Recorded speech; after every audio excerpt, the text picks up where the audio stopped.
자, 이제 그러면 먼저 하나님을 향한 계명 1부터 4계명과 징검다리 계명인 5계명까지 대신관계의 계명을 먼저 한번 살펴보도록 하겠습니다. 여러분들이 가지신 교재 16페이지에 보면 1계명부터 5계명까지를 이제 연관 있는 것과 연결시키는 칸이 있습니다. 한번 풀어볼까요?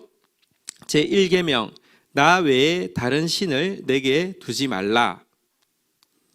사랑의 대상에 대한 규정이겠죠. 자, 제2계명, 너는 자기를 위하여 새긴 우상을 만들지 말고. 이것은요, 이제 내용에서 설명을 들으면 자세히 알 텐데요, 사랑의 방법에 대한 규정이라고 할 수 있습니다.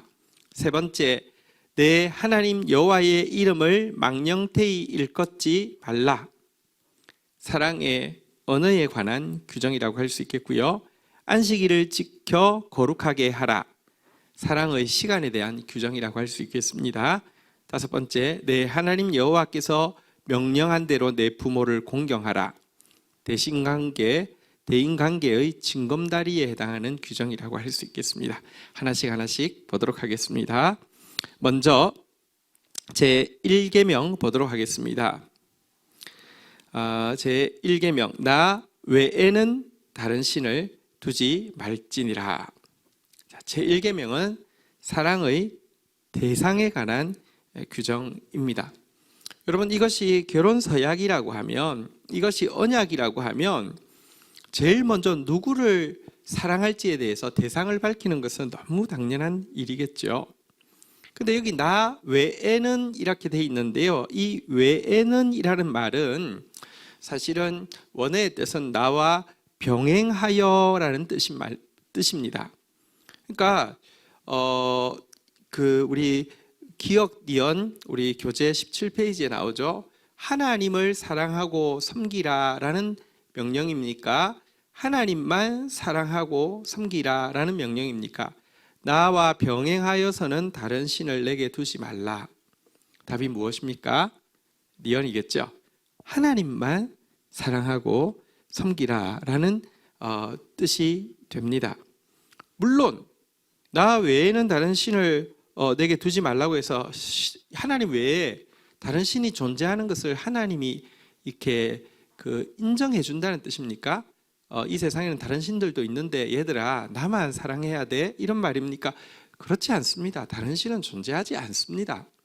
그런데요, 인간이 타락하고 자기중심이 되고 나서는요, 내가 좋아하는 것을, 하나님은 유일하신 신이신데요, 또 우리는 그분의 피조물이고 또 그분이 우리의 구원주이시기 때문에 그분만 사랑하는 것이 마땅한데요, 타락한 우리는 여러분 하나님을 내버리고 하나님 외에 다른 것들을 하나님처럼 신을 만들어서 섬기려고 하는 우상숭배의 기질이 가득합니다. 그것을 이야기하는 것이지 다른 신이 존재한다는 것을 하나님이 자인하는 그런 뜻은 아닙니다. 어쨌든 우리가 하나님을 사랑한다고 해서 1계명을 지킨 것이 아니라는 겁니다. 하나님만 사랑해서 하나님 외에 병행 대상이 없어야지 이것이 1계명을 지킨다는 것입니다. 자, 이 금령으로 된 것을 이제 적극적인 표현으로 바꾸는 성경 구절은 시편 73편 25절이라고 할 수 있습니다. 하늘에서는 주 외에 누가 내게 있으리요, 땅에서는 주 밖에 내가 사모할 이 없나이다. 한번 따라 할까요? 주 외에, 주 밖에 내가 사모할 리가 없습니다. 나에게 아무도 없습니다. 이것이 제1계명, 나 외에는 다른 신을 내게 두지 말지니라. 이것의 참되는 의미가 되겠습니다. 자, 제2계명 보도록 하겠습니다. 너는 자기를 위하여 새긴 우상을 만들지 말고 위로 하늘에 있는 것이나 아래로 땅에 있는 것이라 땅 및 물속에 있는 어떤 형상도 만들지 말며 그것들에게 절하지 말며 그것들을 섬기지 말라. 자, 이 계명을 위해서 줄긋기에서 사랑의 방법에 대한 규정이라고 했는데 조금 설명을 드리겠습니다. 여러분, 사실 이 계명에서 새긴 우상을 만들지 말라고 했는데 여기서 새긴 우상이란 무슨 다른 종교의 신상을 이야기하는 것이 아니라 하나님의 형상을 상상하여 만드는 것을 가르칩니다. 그러니까 하나님을 신상화하지 말라는 것이 이 계명의 가르침입니다. 이상하지요? 다른 종교에서는 그 신의 형상화를 굉장히 장려하고 그 신의 형상을 크게 만들어서 바치면 아주 신심이 깊은 대표적인 행위라고 생각하고 칭찬할 터인데, 하나님은요, 이렇게 자기의 형상을 신상화하는 것에 대해서는 엄하게 금지하는 정도가 아니라 자손 3, 4대로 저주하겠다라고 하면서까지 금하고 있습니다. 그 이유가 무엇일까요? 하나님을 자꾸 눈에 보이는 형상으로 만들려고 하는 이유는 하나님을 자기 생각과 자기 방법대로 섬기고자 하는 인간의 부패한 본성에서부터 나오는 행동이기 때문에 그렇습니다. 보십시오. 이 캐톨릭 같은 경우는, 특별히 이제 남미나 이런 지역의 캐톨릭 같은 경우는 신상을 많이 만듭니다. 신상을 만들어 놓고는요, 금치를 합니다. 절기마다 금치를 하는데 왜 금치를 할까요? 내가 금을 좋아하기 때문입니다. 신상을 크게 만듭니다. 왜 크게 만들까요? 내가 커지고 싶기 때문입니다. 신상을 화려하게 만듭니다. 내가 화려해지고 싶기 때문입니다. 자기 생각과 자기 방법으로 자기 좋아하는 것으로 신상을 꾸미는 것, 이게 우상 숭배라는 것입니다. 그리고 이렇게 하나님을 신상화해 놓으면 그때부터는 그걸 아무리 하나님이라고 불러도 그것은 우상 숭배의 도구로 전락하게 되고요. 그 하나님에게서 투영되는 이미지, 금칠돼 있고 크고 무섭게 생겼고 돈 좋아하고 무지하고 눈 가리고 아웅이어서 그 앞에만 잘하면 괜찮고, 이런 것은 자녀들에게도 대대로 부정적인 영향을 끼치기 때문에 그렇습니다. 자, 하나님은 자기를 신상화해서 섬기는 걸 원치 않고요. 만들어진 신상의 화려함이나 웅장함에 압도되어서 드리는 예배가 아니라 하나님을 바르게 알고 하나님을 바르게 느끼면서 드리는 예배를 원하신다. 이것이 이 계명의 의미이고, 그래서 사랑의 방법에 대한 규정이라고 이야기하는 것입니다. 이것 역시 금영어로 되어 있는데 금지로 되어 있는데요, 적극적으로 바꾼 표현이 바로 요한복음 4장 24절입니다. 하나님은 영이시니 예배하는 자가 영과 진리로 예배할지니라. 성령께서 임하셔서 우리로 하여금, 영으로 예배드린다는 것은 성령께서 임하셔서 우리로 하여금 하나님을 느끼면서 예배하라는 것입니다. 감정적으로 또 하나님을 느끼면서 예배하라는 것이고요. 여긴 또 진리로 예배하라는 것은 무슨 뜻입니까? 하나님의 말씀을 통하여서 하나님을 제대로 이해하면서 예배드리라는 것입니다. 그래서 하나님을 예배할 때 영과 진리로, 이 말은 우리의 지정의를 다하여서 하나님이 가르쳐 주신 방법으로 하나님의 뜻대로 하나님을 예배하라는 것입니다. 사랑의 방법에 대한 규정, 제2계명. 자, 이제 제3계명 보도록 하겠습니다. 너는 내 하나님 여호와의 이름을 망령되이 일컫지 말라. 나 여호와는 내 이름을 망령되이 일컫는 자를 죄 없는 줄로 인정하지 아니하리라. 자, 이것은 사랑에 적합한 언어에 관한 규정이라고 우리가 줄긋기를 했죠. 자, 망령되게 하나님의 이름을 일컫지 말라라고 이야기했는데요. 망령되다는 말은 사실 요즘 그렇게 많이 잘 쓰는 단어는 아니죠. 사극에 나야 봐야지 겨우 나올까요? 망령되다 뭐 이렇게 이야기할까요? 그런데 그 뜻은 거짓되다, 잘못되다, 헛되다라는 뜻이 이 망령되다라는 단어의 원어 속에 들어 있습니다. 그렇다고 하면 구체적으로 하나님의 이름을 어떻게 쓰는 것이 거짓되게 쓰는 것이고 어떻게 쓰는 것이 잘못되게 쓰는 것이고 어떻게 쓰는 것이 헛되게 쓰는 것일까요? 줄긋기를 한번 해보도록 하겠습니다. 기억 거짓되다, 니은 잘못되다, 디귿 헛되다. 여러분 교재 17페이지에 있습니다. 자, 한번 줄긋기 해볼까요? 거짓되다. 하나님의 이름을 거짓되게 쓰는 것은 무엇일까요? 네, 거짓 맹세할 때 하나님의 이름 사용하는 것. 이게 거짓되게 쓰는 것이겠죠. 여러분 거짓말하면서 하나님의 이름으로 맹세한다.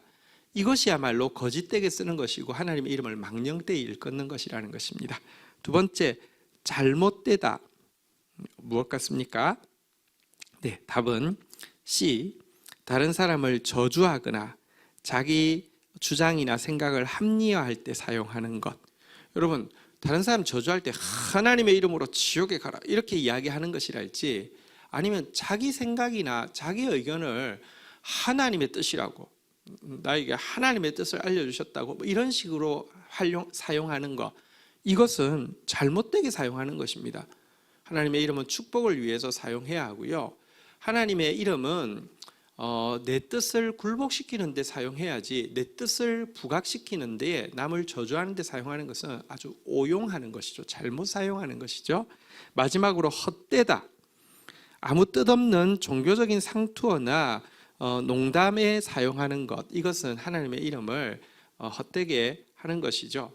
여러분, 우리 하나님의 이름, 귀한 이름을 죄송합니다. 뭐 예를 들어 화장실에서 힘줄 때 주여 이렇게 하는 거, 그것은 좀 이렇게 사실은 좀 이런 상투어는 안 사용하는 게 좋겠죠. 영어에 보면 오마이 갓이라는 표현이 있습니다. 오 나의 하나님. 그런데 정말 아무 때나 쓰는 용어잖아요. 오마이 갓, 오마이 갓. 이런 것들은 하나님의 이름을 망령되이 일컫는 것이겠죠. 여러분, 이것을 달리 그러면 금령을 적극적으로 적극적인 표현으로 바꾼다고 하면 무엇이 될 수 있겠습니까? 우리가 지난 일과에서 예수님이 가르쳐 주신 자녀의 기도를 보았습니다.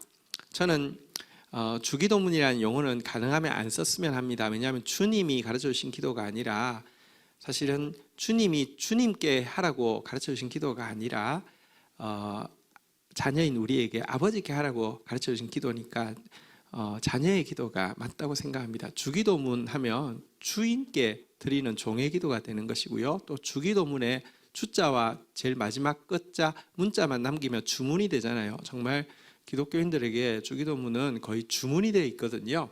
그래서 저는 자녀의 기도가 좋다고 생각하는데, 표현이 이 자녀의 기도에 보면 이름이 거룩히 여김을 받으시오며 라는 간구가 나오죠.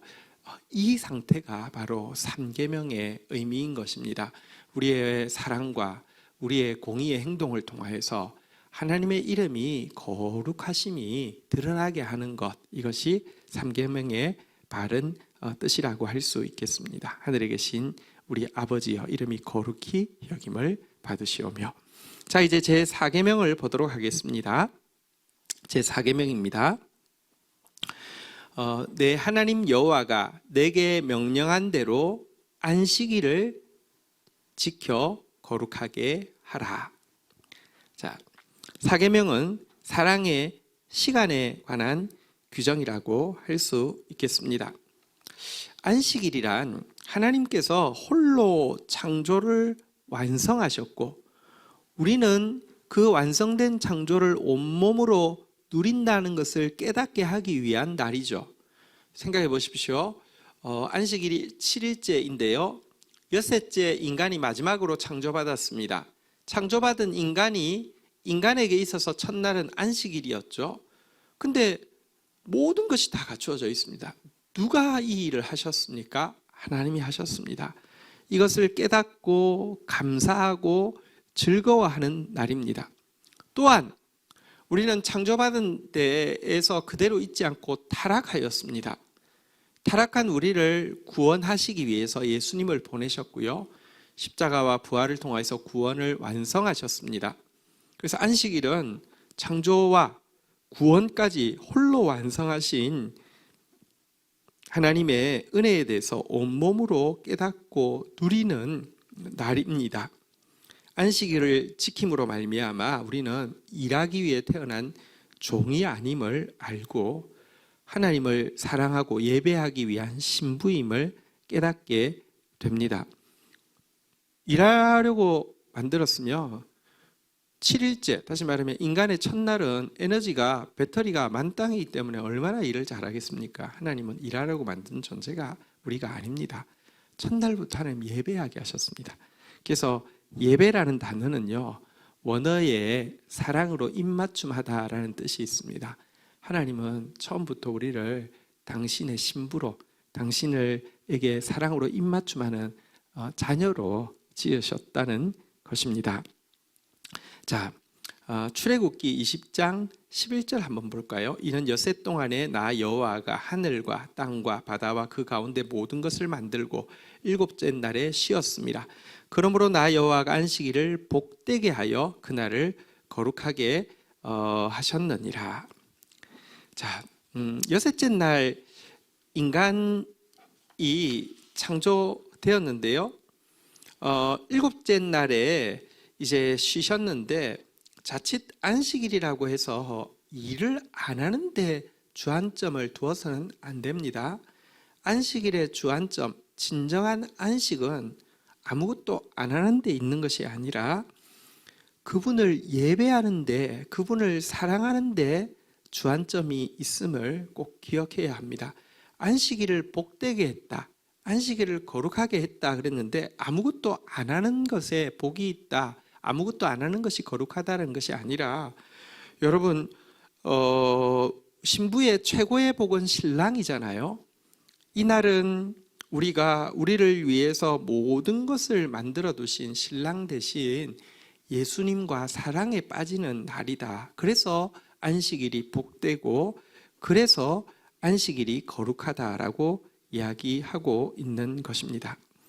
자, 그런데 우리가 나중에 교재에서 우리 스파크 양육 교재에서 진리의 다림줄에 가서 조금 더 자세히 배울 터이지만요, 이단들 중에서는 율법주의 계통의 이단이 있습니다.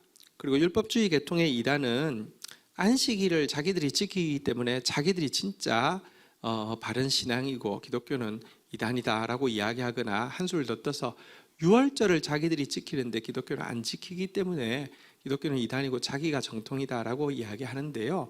이것이 얼마나 허망한지는 이제 우리 그 교재를 통해서 진리의 다림줄을 통해서 자세히 배우게 될 터이지만, 여러분 여기 그 유대인들은 안식일을 토요일 날, 이제 금요일 저녁부터 토요일 저녁까지 안식일로 지켰습니다.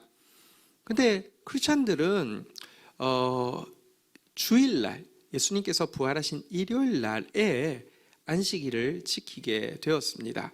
그날을 주님의 날이라고 부르면서 지키게 되었습니다. 그런데 이것이 그러면 안식일을 안 지키는 것이냐? 전혀 그렇지 않음을 성경은 계속 이야기하고 있습니다. 사실은 안식일, 첫 안식일, 유대인들이 지키던 그 안식일을 기독교인들도 하나님의 창조를 기념하는 의미에서 지켰고요. 또 예수님께서 부활하신 안식 후 첫날, 부활하신 날을 주님의 날이라고 해서 지켰습니다. 그래서 둘을 다 지켰습니다. 그런데 초대교회 때 강력한 박해가 있어서 유대교를 믿는 사람은, 유대교인들은 세력이 있었기 때문에 로마 정부에서 건드릴 수 없어서 용납을 해줬는데, 기독교인들을 믿는 사람들은 살육하고 박해하는 일이 있었습니다. 그래서 특별히 유대교 배경을 가지고 있는 크리스찬들, 그러니까 유대인 크리스찬들은 그냥 간단하게 주의 날을 지키는 것만 거부하고 안식일만 지키면 정말 유대인처럼 보이기 때문에 박해를 피해갈 수 있었습니다. 그때에 히브리서에 보면 예수 그리스도의 은혜를 헛되이 받지 않기 위해서, 또 율법을 지킴으로 우리가 안식에 이르는 것이 아니라 예수 그리스도의 은혜로 우리가 안식에 이르기 때문에 우리 예수 그리스도 비교할 수 없이 크신 예수 그리스도를 위해서 우리의 신앙의 표출을 정확하게 하자 이러면서 과거 안식일과 주일을 병행해 지키고 있었는데 박해가 심하자 박해받는 길인 자기 신앙을 정확하게 고백하는 날인 주일을 지키게 된 것이 교회의 역사입니다. 그리고 성경에서는 이날 저날 어떤 날을 지키느냐가 중요한 것이 아니라 그 의미, 바로 우리를 창조하시고 홀로 우리를 구원하신 그분을 예배하는 것 자체가 중요하지, 나를 중요하다고 하면서 우리를 미혹하는 데 넘어지지 말라 이렇게 이야기하고 있습니다. 그래서 사계명의 참된 의미는 사랑의 시간에 관한 규정이고요. 우리는 그분이 우리의 창조와 구원을 홀로 완성하셨음을 깨닫고 그분을 예배하는데 우리의 시간을 구별해야 하고, 또 우리의 모든 시간들이 사실은 그분을 예배하는 시간들로 승화되어 가야 함을 여기서 보여준다고 할 수 있겠습니다. 자, 이제 제 5계명 대신관계의 계명 중에서 마지막, 또 대인관계와 대신관계의 징검다리 계명을 보도록 하겠습니다. 너는 내 하나님 여호와께서 명령한 대로 내 부모를 공경하라. 그리하면 내 하나님 여호와가 내게 준 땅에서 내 생명이 길고 복을 누리리라. 자, 5계명은 징검다리 계명이라고 이야기했는데요. 언뜻 보면 부모 공경이 나왔기 때문에 대인관계의 계명이라고 할 수 있는데 왜 징검다리라고 하냐고 하면, 공경하다라는 단어는 사실은 하나님을 향해서 사용되는 단어이지 사람을 향해서 사용되는 단어가 아닙니다. 부모를 공경하라 그랬는데 이것은 사실 하나님을 공경한다라는 때에 쓰는 단어인데요, 부모에게도 같이 쓰고 있습니다. 왜냐고 하면 눈에 보이는 부모를 공경하지 않고는 우리의 아버지이신 하나님을 공경할 수가 없기 때문입니다. 가장 가까이 있는 부모를 사랑하지 않으면서 또한 이웃을 사랑한다는 말도 거짓말이 될 수밖에 없습니다. 그래서 이 대인관계와 대신관계, 하나님을 사랑하는 것, 이웃을 사랑하는 것에 중간에 부모 공경을 넣어둔 것입니다.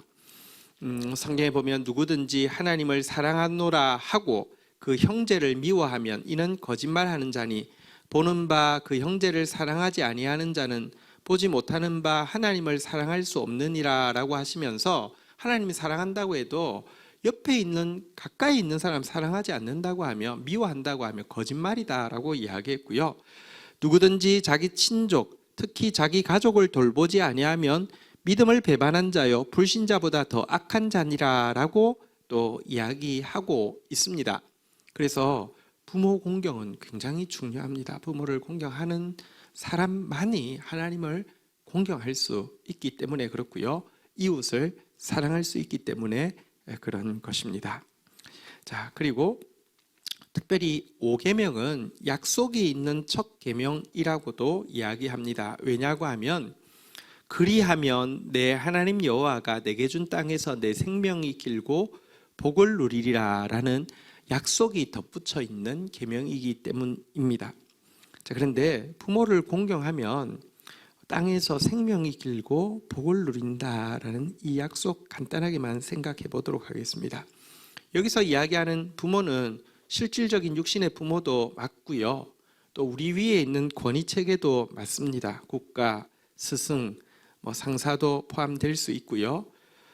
그런데요, 권위를 존중하고 가족을 돌아보는 공동체는 생명이 길고 복을 누린다는 약속은 100% 맞는 것입니다. 우리가 성경에 나와 있는 이 약속이 개인적으로 나는 효도한 것 같은데, 나는 우리 아버지는 효도한 것 같은데 근데 우리 아버지는 왜 이렇게 일찍 돌아가셨을까? 이렇게 단편적으로 볼 것은 아닙니다. 이 언약은 언약 공동체 전체에게 주신 말씀이고요. 그래서 사실은 이 권위를 존중하고 가족을 돌아보는 공동체가 생명이 길고 복을 누린다. 이것은 가장 정확하게 지금도 적용되어지고 있는 원리이기 때문에 말씀이 맞습니다. 각 개인적으로는 또 효도함에도 불구하고 단명하는 수도 있고요. 또 효성스러움에도 불구하고 세상적인 기준으로 보면 또 복을 못 누리는 것처럼 좀 일이 잘 안 되는 것처럼 보일 수도 있습니다. 그러나 또 기억하십시오. 여러분, 이것은 잠시 이 땅에서 살 때에만 소용되어지고 효능이 있는 계명이 아닙니다. 하나님은 영원한 분이시고요. 또 우리가 이 땅에서 사는 잠시의 삶은 준비하기 위한 영원한 세계에 비하면 짧은 한 경점에 지나지 않는, 그리고 인간에 비유하면 내가 성인으로서 살아가기 전에 영아의 시간에 지나지 않는 것이 지금 이 시간입니다. 이 말씀은 영원한 기준에서 비추어 보면 1.1획도 틀리지 않고 정확합니다. 그래서 눈에 보이는 부모님 공경하시는 것, 이것은 저희들이 하나님의 사랑의 언약을 가진 자로서는 타협할 수 없는 부분임을 명확하게 해야 할 것입니다. 자, 이제 사람을 향한 계명, 이 6부터 9까지, 그리고 마지막으로 내가 계명을 어떻게 지키고 있는지 안 지키는지를 볼 수 있는 시금석 계명, 한번 십계명 한번 보도록 하겠습니다. 십계명을 하나님과의 결혼 서약에 해당한다고 했는데 왜 대신관계의 규정만 이제 1, 2, 3, 4, 5까지는 그렇다고 쳐요. 그래서 5까지만 있으면 되지 왜 6부터 10까지는 필요한가? 대인관계의 규정이 필요한가? 이렇게 생각할 수도 있습니다. 근데 하나님은요, 당신의 신부된 우리가 다른 사람들과의 관계에서도 존중받기를 원하고 사랑받기를 원하고, 야, 하나님의 신부는 저런 모습이구나 하는 칭찬을 받기를 원하십니다.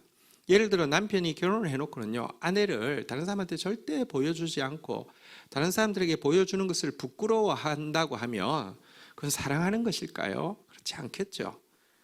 정말 사랑하는 배우자라고 하면 그 사람이 다른 사람들에게도 당당히 보여줄 수 있기를 원하고 다른 사람들에게도 존경받고 사랑받기를 원하겠죠. 그것이 하나님의 마음이기 때문에 대인관계의 계명이 있는 것입니다. 자, 이제 이 6계명부터 10계명까지 한번 연결하기를 해보겠습니다. 살인하지 말지니라. 무엇일까요? 네, 타인과 자신의 생명에 대한 규정이라고 할 수 있습니다. 생명을 존중하는 규정이라고 할 수 있겠죠. 간음하지 말지니라. 네, 타인과 자신의 육체적, 영적 순결에 대한 규정이라고 할 수 있겠습니다. 19페이지입니다. 도둑질하지 말지니라. 타인의 재물 존중과 자신의 소유를 선용할 것에 대한 규정이라고 할 수 있겠습니다. 내 이웃에 대하여 거짓 증거하지 말지니라. 네, 이것은요, 이 타인을 향한 진실한 언어에 대한 규정이라고 할 수 있겠습니다. 그리고 마지막 제10계명은요, 내 이웃의 모든 소유를 탐내지 말지어다. 이것은요, 내가 계명 준수를 하고 있는지에 대한 시금석 규정이라고 할 수 있겠습니다. 하나씩 설명하도록 하겠습니다. 제6계명, 살인하지 말지니라. 네. 이 계명이 주어지는 그 시기쯤에 고대 근동의 많은 나라에서도 나름의 법전들이 있었는데요. 이 법전들에 보면 물건을 훔친 자를 사형에 처하거나 아니면 최소한 손을 끊거나 발을 자르는 정도의 형이 처해지고 있었는데요. 또 혹은 많은 이방 종교들에서는 종교 예식을 위해서 사람을 산채로 제사하는 일도 성행하고 있었는데요. 성경에서는 이처럼 살인, 도둑질했다고 살인하고 제사 드린다고 또 살인하고 이런 행위를 엄히 금하고 있습니다. 생명을 아주 존중하는 것이죠. 그리고 이와 같은 생명 존중 사상 때문에 그 이스라엘 사회에서는 여기에 표현으로 나와 있지는 않지만 자살에 대해서도 엄히 금한 이유가 바로 이 6계명 때문입니다. 살인하지 말지니라. 이런 점에서 보면 하나님께서 주신 내 몸의 건강을 해치는 습관도 큰 범위에서는 제6계명을 어기는 것이라고도 할 수 있고요. 신약 성경에서 예수님은 6계명의 의미를 더욱 확장을 시키고 있습니다. 요한 1서 3장 15절 한번 보도록 하겠습니다. 요한 1서 3장 15절. 그 형제를 미워하는 자마다 살인하는 자니 살인하는 자마다 영생이 그 속에 거하지 아니하는 것을 너희도 아는 바라. 이 미워하는 것이 또 살인하는 것이다 라고 하면서 어쨌든 생명을 존중하고 생명을 사랑하고 생명을 소중히 여기라 이렇게 가르치고 있는 것, 이것이 육계명이라고 할 수 있습니다. 내가 생명을 혹시 돈보다 작게 여기고 있지는 않습니까? 나는 누군가를 미워하는 마음을 너무 쉽게 가지고 있지 않습니까? 이것은 육계명을 깨트리는 것이고요. 하나님의 신부는 누가 봐도 저 사람 왜 저렇게 생명을 존중할까? 생명을 저렇게 사랑하고 생명을 귀중히 여길까? 이런 말을 들으면서 하나님의 신부여서 그렇구나, 이런 말을 들어야 한다는 것을 기억해야 할 것입니다. 자, 이제 제7계명 보도록 하겠습니다. 제7계명, 간음하지 말지니라. 여러분, 이스라엘 백성들이 이 법령을 받을 그 십계명을 받을 때에, 이 사랑의 언약을 맺을 때에 이스라엘 주변에 있는 다른 민족들의 종교에서는 성적인 방종 행위가 쉽게 허용되었고, 특별히 종교 의식에서는 장려되기까지 하고 있었습니다. 그런데 이스라엘에서는 오늘 이 7계명으로 인해서 결혼 관계를 제외한 모든 종류의 성행위를 엄격히 금지하고 있었습니다. 예수님은 이 7계명을 조금 더 확장시켜서 음욕을 품는 것도 바로 이 간음에 해당한다라고 이야기하고 있는데요. 어떤 의미에서 10계명에서 이렇게 성적인 정결을 강조하고 결혼의 신성함을 강조하는 것은 다른 나라에 비해서 너무 엄격해 보이는데 그 이유가 뭔지 아십니까? 결혼 제도는 궁극적으로는 사람과 사람이 하는 것이 아니라 하나님과 우리가 하는 것이고, 인간의 결혼 제도는 이것에 대한 모형이 되기 때문입니다. 에베소서 5장 31절 32절에 보면, 그러므로 사람이 부모를 떠나 그 아내와 합하여 그 둘이 한 육체가 될지니 이 비밀이 크도다. 나는 그리스도와 교회에 대하여 말하노라 라고 이야기하면서 하나님이 아담과 하와에게 주신 첫 결혼 제도에 대해서 이것은 그리스도와 교회에 대한 것이다, 그리스도와 교회와의 관계를 보여주는 것이다 라고 이야기하고 있습니다. 그래서 7계명에서 성적인 정결에 대한 가르침은 단지 육체적 순결에 대한 가르침일 뿐 아니라 영적인 순결에 대한 강조를 하고 있는 것이라고도 볼 수 있겠습니다. 야고보서 4장 4절에 보면요, 가늠한 여인들아, 세상과 벗된 것이 하나님과 원수됨을 알지 못하느냐? 그런즉 누구든지 세상과 벗이 되고자 하는 자는 스스로 하나님과 원수가 되는 것이니라 라고 가르치고 있습니다. 그래서 우리가 이 하나님과 맺은 사랑의 언약 7계명을 배워가면서 더 육체적으로도 영적으로도 정결해질 수 있도록 몸부림쳐야 하고요. 또 육체적으로 영적으로 정결해지기 위해 몸부림치다 보면 나의 허물과 죄를 더 잘 알게 되고요.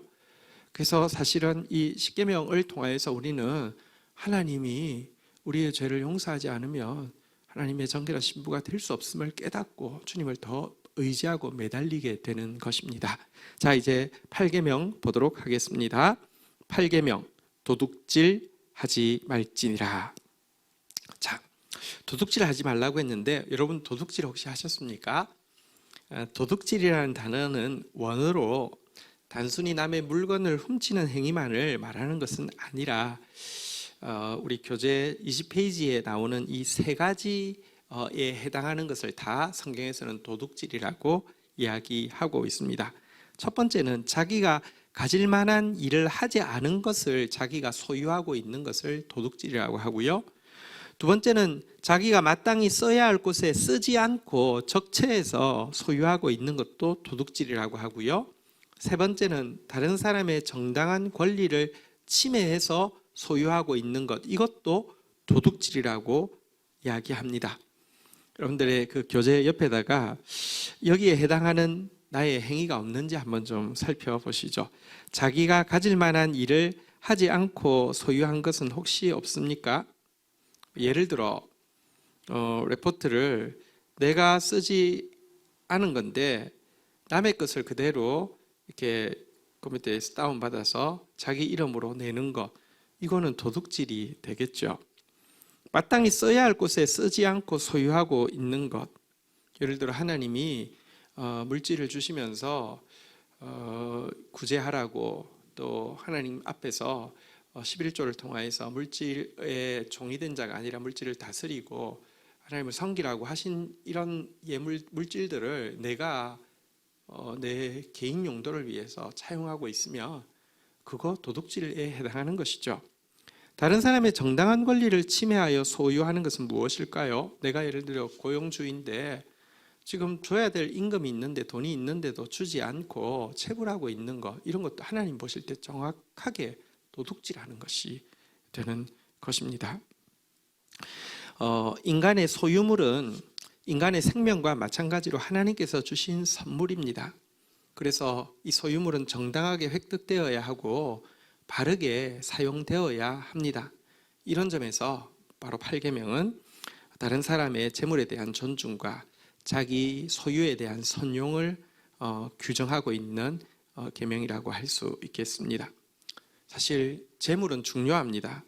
왜냐고 하면 재물을 대하는 태도는 그 사람의 신앙과 인격을 점검하는 가장 정확한 잣대이기 때문입니다. 성경에 보면 재물을 지극히 작은 것이라고 칭하고 있습니다. 그러면서 이 지극히 작은 것에 충성되지 않은 자는 지극히 큰 것에도 충성될 수 없고, 지극히 작은 것에 불의한 자는 에게는 더 중요한 영혼을 하나님은 맡길 수 없다라고 강조하고 있음도 보게 됩니다. 내 안에 정당하게 획득하지 않은 것, 바르게 사용하지 않은 것, 혹은 다른 사람의 권리를 침해한 것이 있는지 살펴보고 우리 신앙 고백반 하는 기간 동안에 꼭 정리할 수 있기를 부탁을 드립니다. 자, 이제 9계명 보도록 하겠습니다. 내 이웃에 대하여 거짓 증거하지 말지니라. 자, 이웃에 대한 거짓 증거. 자, 이것은 무엇에 해당하는 내용입니까? 이것은 이제 진실한 타인에 대한 진실한 언어를 쓸 것에 대해서, 타인을 향한 진실한 언어를 쓸 것에 대한 규정이라고 할 수 있겠죠. 남에 대해서 여러분 거짓 증거해서는 안 됩니다. 성경에는 특별히 이웃에 대한 거짓 증거를 하는 자는 엄벌에 처하라고 명하고 있습니다. 거짓 정의는 벌을 면하지 못할 것이요 거짓말하는 자도 피하지 못하리라. 잠언 19장 5절입니다. 그래서 이웃에 대해서 거짓 증거하는 사람은 재판을 할 때 각 지방에서 처리하지 않고 하나님의 중앙 성소에 가져와서 엄중히 심판받도록 되어 있습니다. 왜냐하면 이웃에 대해서 거짓 증거하는 것은 공동체 안에서 사랑과 정의를 동시에 깨트리는 죄이고, 이것은 사람을 속일 뿐 아니라 하나님을 속이는 행위에 해당하기 때문에 굉장히 중요하게 다루었습니다. 신명기 19장 16절 17절에 보면 만일 위증하는 자가 있어 어떤 사람이 악을 행하였다고 말하면 그 논쟁하는 쌍방이 같이 하나님 앞에 나아가 그 당시의 제사장과 재판장 앞에 설 것이요. 여러분, 거짓 증언을 함으로 말미암아 쌍방 간에 말이 안 맞으면 어떻게 됩니까? 그리고 하나님 이름으로 맹세하면 어떻게 됩니까? 공동체가 깨어질 뿐만 아니라 하나님의 이름이 망령되이 여겨지죠. 이런 경우는 꼭 하나님 앞에 나아가, 다시 말하면 중앙 성소에 나와서 심판을 받도록 했습니다. 타인에 대해서 진실하게 말하는 것, 거짓말해서 안 되고 거짓 증언해서 안 되고 남을 해하기 위해서 모함하는 말을 해서는 절대 안 됩니다. 거짓말은 신자에게 결코 어울리지 않습니다. 거짓말은 사단의 통로가 되고 모든 죄의 앞잡이가 됩니다. 내 입에 혹시 습관적으로 붙어있는 거짓말이 없는지, 과장이 없는지 다른 사람에 대해서 까서 이야기하는 것은 없는지 살펴보고요. 이런 거짓 증언들 내려놓아야 합니다. 모함하는 사람 되어서는 안 되고요. 절대 관계에서 타인과의 관계에서 타인을 향해서는 진실하게 말해야 합니다. 혹 잘 모르겠으면 말을 하지 마십시오. 우리가 너무 쉽게 판단해서 말했다가 지나서 보면 그것이 거짓 증언이 되어 있기가 굉장히 쉽기 때문에 그렇습니다. 네, 자 이제 10번째 계명, 우리 시금석 계명을 한번 마지막으로 보도록 하겠습니다. 내 이웃의 아내를 탐내지 말지어다. 내 이웃의 집이나 그의 밭이나 그의 남종이나 그의 여종이나 그의 소나 그의 낙이나 내 이웃의 모든 소유를 탐내지 말지니라. 자, 제 10계명은 자세히 보면요, 그냥 언뜻 보면 어떤 생각이 드냐면 이웃의 아내를 탐내지 말라고 하니까 7계명에 간음하지 말라라는 것과도 비슷하고요.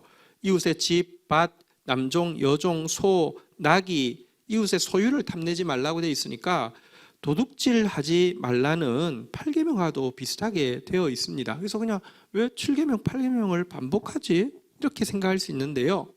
차이는 뭐냐고 하면 두 번이나 반복되어서 나오고 있는 탐내지 말지니라라는 이 단어가 10계명의 키워드입니다.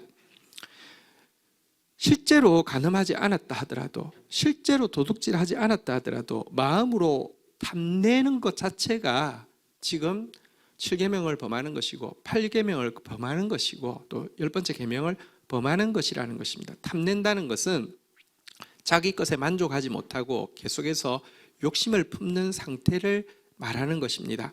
우리 앞에서 공부했던 우리 예수님이 가르쳐 주신 자녀의 기도에 보면 시험에 들게 하지 마옵시고라는 기도가 있었죠. 하나님이 우리를 시험에 들게 한다는 것이 아니라 우리가 스스로 욕심에, 좀 더 정확하게 이야기하면 충족되지 않은 욕심인 탐욕에 빠지는 것을 이야기하는데요.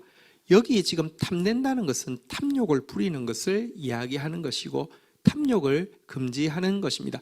달리 말하면 외면적으로는 간음도 안 했고 도둑질도 안 했지만 내면에서 탐욕을 그 이웃의 배우자나 이웃의 소유를 향해서 가지고 있다고 하면 이것은 이 계명을 범하고 있다는 것입니다. 하나님은 외면적인 행동만을 선하기를 요구하는 것이 아니라 내면의 마음까지 선하기를 요구하기 때문입니다. 자, 그러면 제가 시금석이라고 했는데 내가 율법을 지켰는지 안 지켰는지, 나는 도둑질 한 적 없는데, 간음한 적 없는데, 살인한 적도 없는데, 그럼 나 잘 지켰네, 거짓 증언한 적도 없는데. 여러분, 이 10번째 계명, 외적으로는 괜찮은데 내적으로 탐내는 마음이 있어서요, 다른 사람에 대해서 거짓말하고 싶고, 내가 다른 사람의 소유를 부러워하고, 다른 사람의 배우자에 대해서 음욕을 품고, 다른 사람을 미워하고 있다고 하면 마음에서 이 일이 일어났더라도 이것은 내가 이 언약을 깨트리고 있다라는 이 판단하는 기준이 된다는 것입니다. 야고보서 2장 10절 11절에 보면 누구든지 온 율법을 지키다가 그 하나를 범하면 모두 범한 자가 되나니 간음하지 말라 하시니가 또한 살인하지 말라 하셨은즉 내가 비록 간음하지 아니하여도 살인하면 율법을 범한 자가 되느니라, 이렇게 이야기했는데요.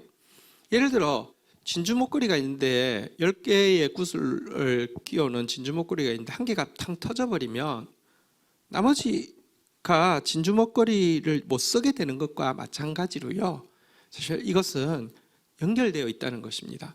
나는 탐욕은 부렸지만 간음은 안 했는데요, 그럴 수 없다는 것입니다. 탐욕을 부렸으면 그것이 바로 간음한 것이 된다는 것입니다.